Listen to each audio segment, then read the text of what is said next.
business cycle dating and the analysis of business cycles was really a key focus of the NBER from its inception. And as Jim mentioned, Wesley Clare Mitchell, the founding research director of the Bureau, was really a pioneer in this area.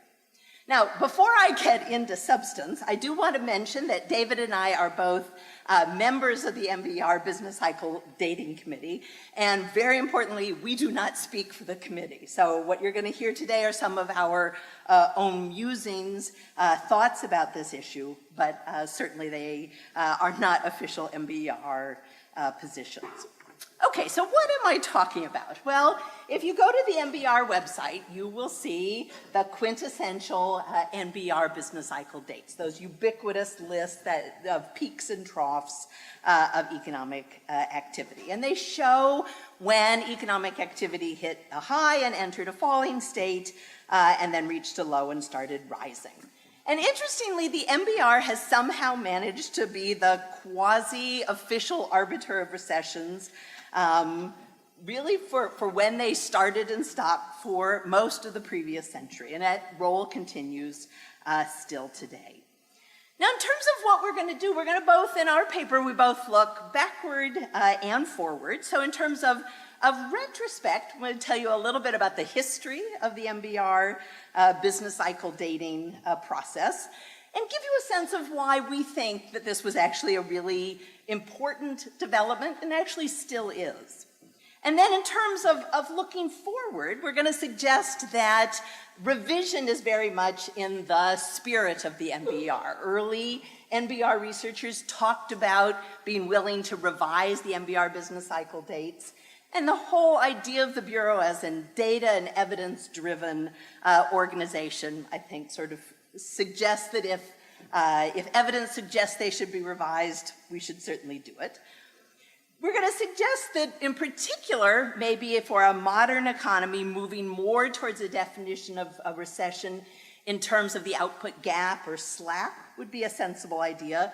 And then we're even going to take a stab at how changing that definition might actually affect the NBER business cycle chronology. All right, so let me just tell you a little bit about the NBER business cycle dates. And I'll have to tell you, this was a challenge. Just there's such a voluminous literature from the early NBER on how they set these dates that tracking it all down has been quite a busy December. One thing I do want to call out, though, and just highlight, the NBER has done an amazing service to the profession of putting all the old out-of-print NBER books online. We could not have done this project had they not done that. All right, so just some of the history. So the first thing is the dates were set, the early dates up through 1929 were set by Wesley Mitchell in 1929. If you want to know, he had a really good research assistant, or at least the person he says was doing the empirical work was Simon Kuznets. Now, how the dates were set is actually quite different than today. So importantly, they were based mainly on narrative accounts. So the idea was to read newspapers. When did people in the economy, contemporaneous observers, think the economy was in a downturn? They supplemented them with some business indexes, which were typically kind of a mishmash of a whole bunch of series. Your description of one of the original designers coming from AT&T, I think one of the series they used was the AT&T Business Cycle Index, so it all comes together. An interesting thing is those measures were typically detrended, so the early dates were typically taken off detrended series. But one thing you should realize is that what we think of as the NBER dates, or what the early researchers would have called the reference dates, and the idea was you set those first, and then you looked at all the other series in relation to them. So you should think of the business cycle dates, certainly the early ones, as not the outcome of everything that the Bureau did, but rather the sort of the initial input. All right, so those are the early dates. Burns and Mitchell, so their classic book, Measuring Business Cycles from 1946, we often think of as the Bible of business cycle dating. And indeed, what Burns and Mitchell talk about is how one would set the peaks and troughs in a particular series. They talk a lot about how you would perhaps date overall in the economy, was there a recession and when it started and stopped. Interestingly, they actually set no business cycle dates. The dates that you see in measuring business cycles all go back to Mitchell and some work that was done in the 1930s. Just to get you thinking about the Burns and Mitchell approach, so they had various ways that they thought of identifying cycles. They want you to work with data that's been seasonally adjusted but not detrended. For setting reference dates or that overall, what's going on in the economy, they're very happy to use aggregates. They say if we had really good GDP data, which was just starting to come into existence, they'd be very happy to use that for setting their reference dates. Importantly, and this is going to come up a lot in our discussion, what they were thinking of, their concept of a recession was a literal decline in economic activity rather than just a slowing of growth. And then finally, how do you date the peaks and troughs? Well, mainly you just look at them and see when the peaks and troughs were, but there are some conventions, like if there's a flat bit, you date before a decline, you date the peak at the very end of that. All right, so that's sort of the Burns and Mitchell approach. In terms of where we went from that, actually the early post-war period is really researchers at the NBER following the Burns and Mitchell guidelines. And a lot of the early post-war dating is figuring out what's the right series to look at. And this is when the NBER was putting out just volume after volume of what's a coincident indicator and a lagging indicator and a leading indicator. And what they were really saying is what were the series that we should look at. And what's really interesting is the evolution of what series the people were using to date cycles. It moved from, in the Burns and Mitchell era and through the early post-war period, they'd often look at financial variables or prices. And by about the late 1960s, when inflation was becoming a very persistent phenomenon, they said maybe we should only look at real series. And then finally, sort of as Jim alluded to, there's a last stage in this, which is Marty Feldstein in 1978 set up the NBR Business Cycle Dating Committee, which is a group of NBR researchers. For a long time, we had some of the old NBR researchers like Victor Zarnowitz or Jeffrey Moore.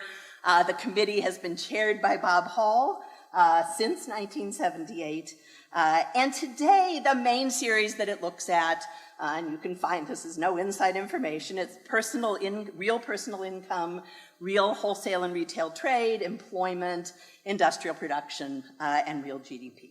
All right, so that's just, believe me, that's the abbreviated version of the history of the NBER dates, but that gives you a sense of sort of how they've been set. All right, so what do we think the contributions of these have been? And I want to say, I think there are two things that we think are particularly important. One is just the sense of focusing research attention on short-run fluctuations. I think to us today, it just seems natural to be thinking about when are there recessions, what happens in recessions, what causes recessions. And indeed, exactly why I think Mitchell was so obsessed with dating business cycles and talking about them was that he felt they weren't given adequate due. And so his view was that he wanted to make everyone realize that these periodic severe downturns in economic activity were not just a sidelight, but a fundamental area of research. And indeed, through the history of the early NBER, exactly what people were doing is looking at how did productivity and manufacturing and employment and even, things like labor unionization, how did that all vary with the cycle? The second contribution, and what we ended up thinking was actually much more fundamental, was the concept of a recession, right? A period when output that had been growing normally falls rapidly. Now, of course, people had understood that there was this thing called recessions, or downturns, before Mitchell or Burns and Mitchell. But I think the process of identifying them systematically, defining them, and analyzing really drove home that there was something very special about these periods of widespread rapid decline in activity. Right? And one way that we found very useful for thinking about just how fundamental a concept this was took us back to an old paper by Jim Hamilton. So this is Hamilton's 1989 paper using a Markov switching model, right? And what Hamilton's basic idea is, take some series. He happens to use the growth rate of real GDP and hypothesize that there are two regimes. One where real GDP is growing, where the only difference is in their mean growth rate. And then assume that the switches between the regimes follow a Markov process, and then make no other assumptions, and just estimate that, find out the parameters, and importantly, find out the probability that the computer thinks that in each quarter, whether the economy was in the low growth regime. And we've ended up redoing Hamilton's analysis, and it's really important to realize that it didn't have to work, right? So the Hamilton kind of Markov switching framework could just have found mush. Basically, you could have found that half the time you were in a regime with slightly higher growth and half the time you were in a regime with slightly lower growth. But when you run it, what really comes out is things that look very much like normal times and recessions, right? So there are two regimes. The low growth regime is not just low, it's negative. And the high growth regime has quite substantial positive economic growth. Another thing you find is that the transition probabilities between the two states, only about 14% of the time is the economy in that low growth regime. And when you enter a low growth regime, the economy tended to stay there for about 3/4. All right, so here's just a picture of the results. So to understand this, the gray bars, those are the NBER. I did it in the way every data program does it, of showing the NBER recessions in gray. But these are the quarters when the NBER chronology says we're in a recession. And that blue line is the estimated probability from the Markov switching model that you are in the low growth state. What you're supposed to notice is the two things really are remarkably close. And you can get even closer if you put in some other variables. So rather than just using GDP growth, add in employment growth, the unemployment rate, and you'll do remarkably well. Now, the way we want to interpret this is not that Hamilton just found a clever way to replicate what NBER researchers were doing, but rather to flip it around and to say those early NBER researchers were really onto something important, that what the data about the US economy over a long period of time shows is we have normal growth and then periods when things are highly abnormal, right? And so I think they were really onto something fundamental and important. And as I said, you can use more variables and match it even more closely. Now, in terms of, so the contributions, they focused research, they really created, if you want, in some sense, the study of the macroeconomy from a business cycle perspective or the short-run fluctuations. This crucial idea of a recession, and then if you want to know even today, these ideas are still there and still fundamentally important. And if you want just a sign of this, we just went through the AER for 2019. If you take all the papers that have a macro JEL code, roughly half of them either mention a recession or about recessions, actually use the NBER recessions as a way of conceptualizing things or talking about particular episodes. And then if you go into the public sphere, you're not surprised that the New York Times and the Wall Street Journal talk about recessions all the time. All right, so that's some sense the why they've been important over time. Now, having said that they're important, were a fundamental contribution, doesn't mean that they're perfect. And so part of what came out of us thinking about this and being asked to write this paper is to think about maybe we should be thinking about changing things. And in particular, when Burns and Mitchell, or the early researchers at the Bureau, were setting the business cycle dates, one of the things that they did, and this is summarized beautifully by the brilliant review of measuring business cycles by Koopmans, that they were measurement without theory. right? And if you want to know, Mitchell's idea was, he thought if he measured this thing, it would suggest what's the right theory. And I think in some sense, that's what's happened over time. Our modern models of macro fluctuations very much kind of divide the world into normal times and abnormal times, or cyclical downturns, right? Now, and anyway, so yes, right? That's actually turns out to be most of our theories, right? But the NBER approach that just looks at declines in output really, in some sense, may miss that. In particular, if you've got something like a natural disaster that causes normal output to go down, or slower population growth that also affects normal output, in the standard NBER strategy, you may well end up identifying that as a recession. Now, at some level, over the last 100 years, whether you're focusing on literal declines in activity or some measure of slack or the output gap, really hasn't mattered very much, precisely because growth has been strongly positive for most of the last 100 years and pretty stable. But one of the things that we know is that a lot of countries, Japan, a lot of the countries of Europe, are seeing very low growth, which makes literal declines in economic activity much more likely. Things like climate change and population decline could mean that changes in normal growth could be more important in the future. So all of this kind of leads us to think that maybe we need to tweak the traditional NBER definition to focus more explicitly on slack, right? And so that's one of the things that we think we should do.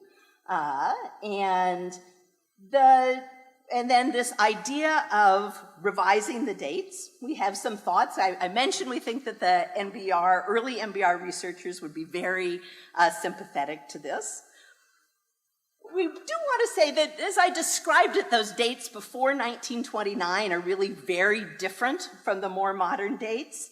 And so our suggestion would be either those need to be completely redone, or they should be at a separate page on the NBER website.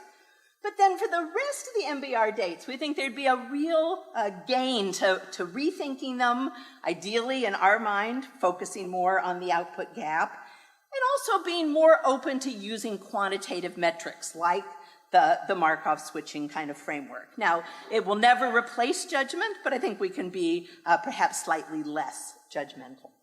All right, we take at least a stab at that. So we're going to take that Hamilton Markov switching model and try estimating it using measures of slack, both the change in the deviation of output from potential and the deviation of the unemployment rate from the natural rate.